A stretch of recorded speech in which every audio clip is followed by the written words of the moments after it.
it's Katherine from Lavish Craft, and last time we talked, I was telling you about 3 whys I think it's really important for every business owner to answer. And this time, I'm going to answer them for you as they pertain to me and my business, Lavish Craft. So the reason why I wanted to go ahead and tell you my own whys is because, some of them can be kind of difficult to answer, and I want to make sure that, especially with number 2, when I ask you why you are different, you are answering and actually getting to a real difference and not just a, pretend difference, so to speak. There's a lot of,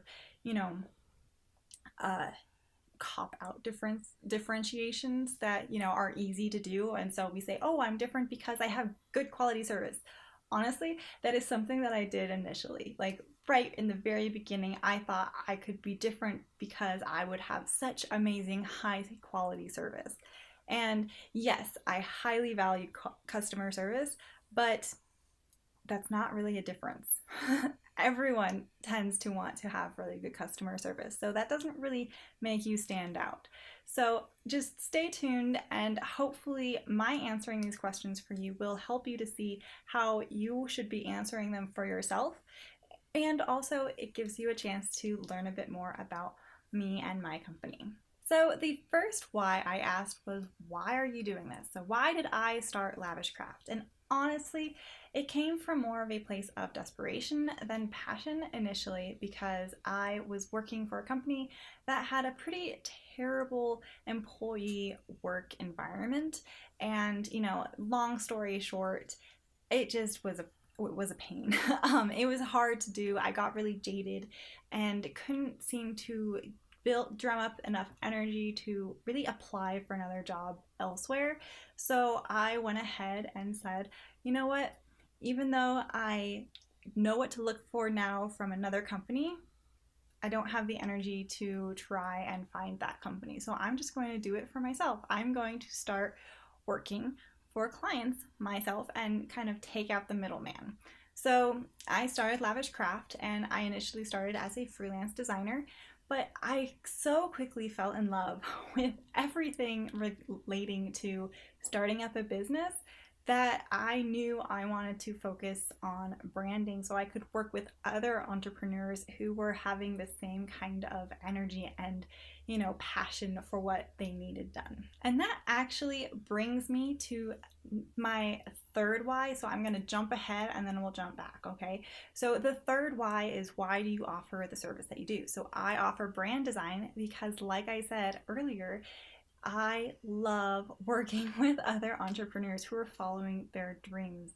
And there tends to be a lot of confusion around branding in general. So I really love that I can kind of come in and help clear up some of that confusion and give my clients a really amazing professional looking, brand and website at the end of our working together. And that brings me to my second So jumping back, my second why that I like to ask, sorry, it's kind of all out of order, but this is just kind of how it flows for me, particularly is that, it's why I started, because I love it, and going back to what makes me different.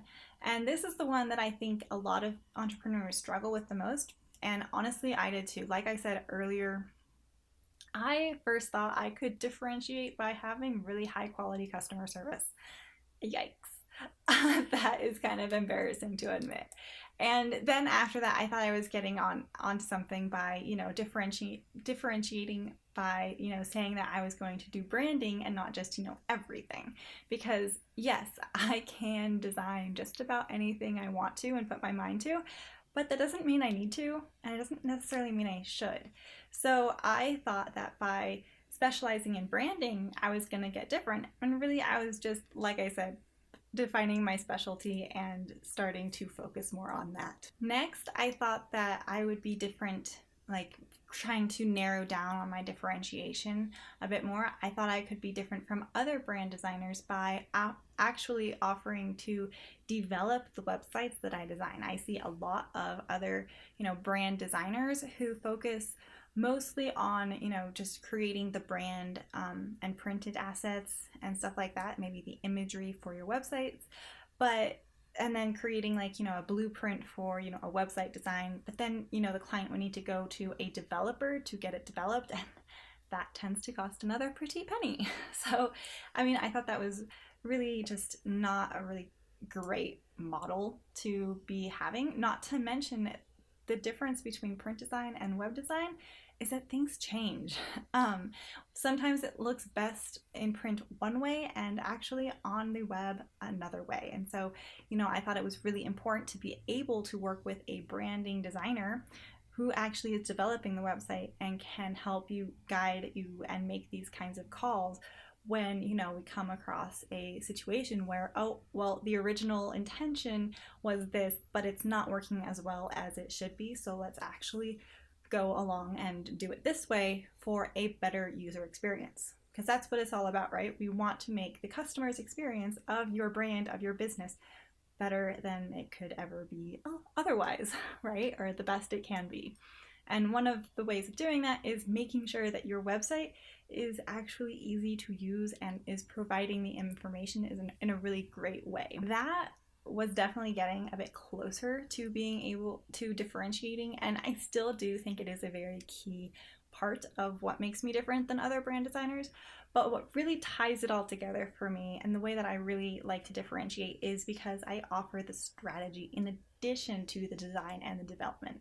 That's something that you're not going to be seeing all over the place these days yet. It's still kind of new to be doing that. It's still kind of new to be offering brand strategy, but it's a really important and key part of the process. It not only allows me to help guide my clients through and make, these kinds of decisions for their brand that's going to last a longer amount of time than, if you were just to go and get a nice logo made, then, that tends to lead to needing a brand a rebrand, I should say, excuse me, rebrand,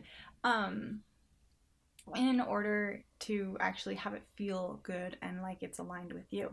So yes, I can just, have a couple of longer in-depth calls with clients and get a really good idea as to where we should be taking the graphics for their business, their brand, right from that. But instead, I like to kind of help show them how to come to these kinds of similar decisions that I'm coming to, these conclusions that I'm coming to for their business and for their brand themselves, so that they can see where these decisions are coming from and can continue with branding their business even after we've developed the initial brand. So what I'm talking about is, actually writing the content for your website, because a lot of times it's really easy to overlook the fact that, oh, I need a website, but I don't have content for it, and then the project stalls out.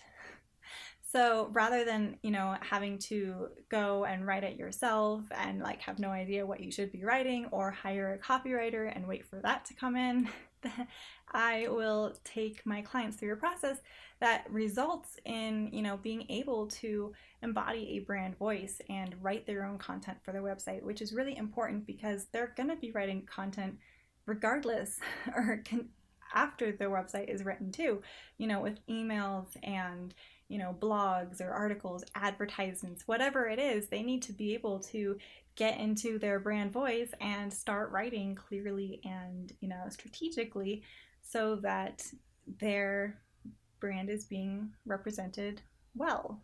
How I differentiate from other brand designers is it's truly a lot more full package kind of brand experience. We go through strategy, we go through design, and we go through development. You don't have to go to 3 different people for all of that. You just come to one place, one price, and it's all there. So I hope that, my revealing my own experiences, my own, pitfalls and learning curves is helping to show you how not to answer certain questions, like number 2, when you're differentiating. There is a way to not actually be differentiating when you think you are differentiating, and that can be hurtful to your success. So definitely really just kind of figure it out, own it, be confident in it, and talk about it. Don't be afraid to share what you're doing, because when you're able to talk about what you're doing for your business, why you're doing it, why do you love it, and who you're doing it for, like why you're working with those particular people, then it becomes a lot easier to refer you for your friends and your family or whoever it is that you're meeting. Maybe they'll know or recognize that they need to work with you, or they have a friend who needs to work with you, and it just makes things a little bit easier, and it allows your brand to be a lot more clear because you're getting your message across a lot better. So thanks for hanging with me, and I will talk to you guys again soon.